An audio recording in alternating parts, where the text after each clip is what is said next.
With 2,300 hours under my belt in Team Fortress 2, I think I've learned a thing or two about this game.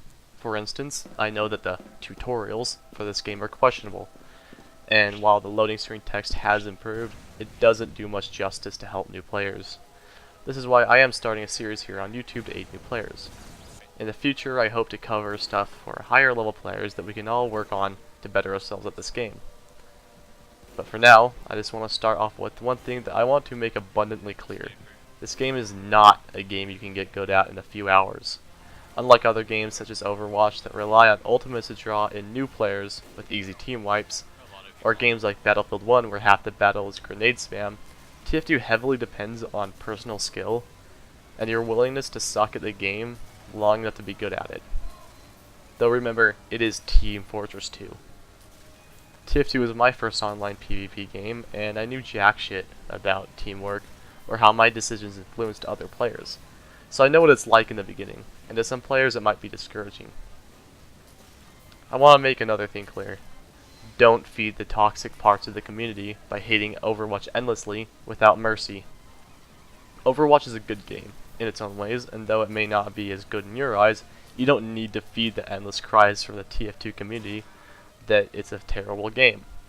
This isn't the point of the video though. I actually want to talk about in-game options, commands, and general configuration that will help you become more successful at the game. Alright, very first thing you want to do is X out of Team Fortress 2. We don't want to open. We're going to go to right click on Team Fortress 2, go to properties, set launch options, and type that right there in. That's basically just turns off the when you launch up TF2, it just turns off the Valve logo thingy. Makes TF2 start up quicker, and you don't have to suffer through that every single time. It's a nice quality of life change that I don't think enough people know about. Alright, when you very first start up TF2 now, you're going to want to go options. If you don't have all this enabled, you're going to want to enable fast weapon switch and developer console. Make sure these are both checked. I'll explain fast weapon switch and why it's so much better later. And the developer console allows you to use commands and do binds and all that stuff, and it's extremely helpful. Alright, getting right into the game here. You want to go to advanced options. First off, you can actually enable fast weapon switch right there. You're going to want to play a hit sound every time you enter an enemy. That's pretty useful.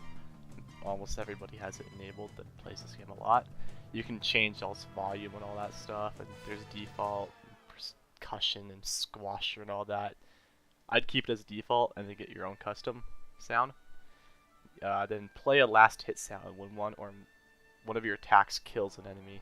This plays a bell when you kill someone, and it's super useful, so you don't have to actually look at the kill feed when you kill people. You can also tell when you kill people around corners and out of sight. Extremely useful. You can also change all the sound for that. Then there's display damage done as text over your target. Extremely useful. Pro players and very good players, it's good players in general, they keep track of how much damage they've done to an enemy to know how much damage is left to do. You wanna keep track of your enemy's health as much as you want to keep track of your own health. This is essential to getting better at the game. And then accumulate combat text damage events into a single number, so it's called combat text batching or something like that. It, like, if you were to do 30 damage and then 30 damage and then 30 damage to an enemy over 3 hits, it would actually just add all up and display it as 90. It'd be 30, 60, 90 for each hit. And it's way more useful, especially if you lit someone on fire as pyro instead of seeing like 3 and 4 and 4 and then 4 and then 4 and then 4 over and over again. You can actually see how much damage you're doing for real, so the system adds it up. It goes like, I don't know, like 4, 8, 12, whatever. Then play a sound when the sniper rifle is fully charged. That's a good one to have enabled. Sniper rifle will resume after firing a zoomed shot. I like that.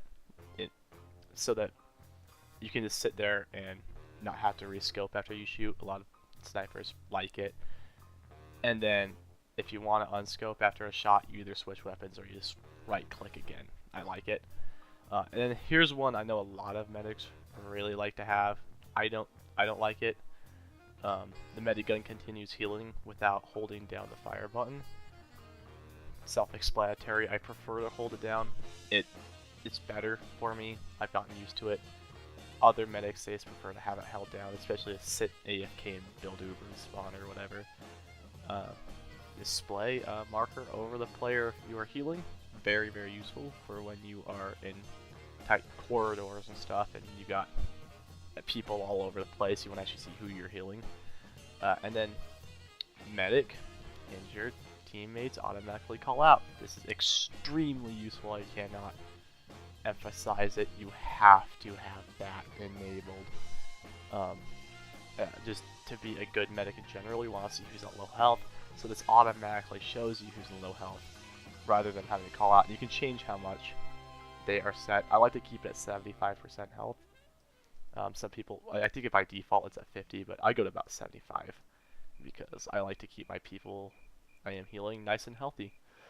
And we go down here. Down here we have enable minimal HUD.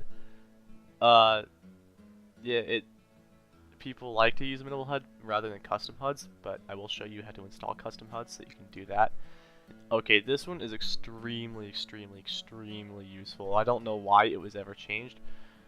Way back before the Meet Your Match update last year, just over a year ago, ping values were always text on scoreboards, and I don't know why Valve decided to change it, but they set it just to be bars, like just bars. It's dumb.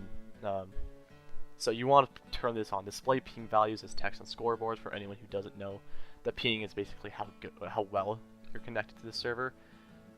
The lower the ping, the better. My ping is usually around 20 to 30 on LA servers. Large ping differences really screw up the game's algorithms and get weird things like face stabs and shooting people around corners and all that.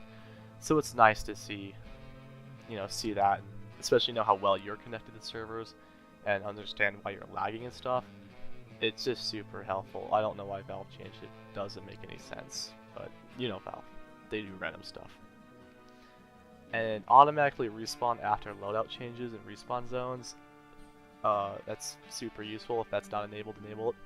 And then suicide after choosing a player class. I don't know what the hell Valve was thinking, having this enabled by default, so that when you choose a class, you just kill yourself.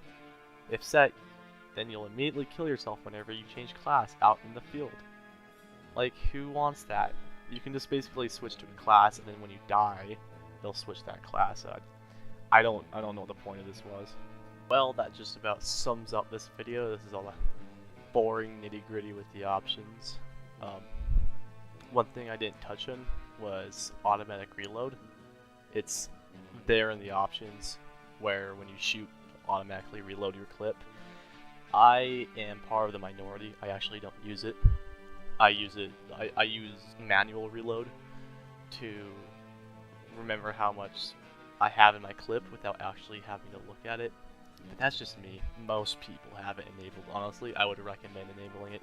It's just that I'm way too used to manual reload. 2,300 hours with manual reload. Yeah, I couldn't change it now.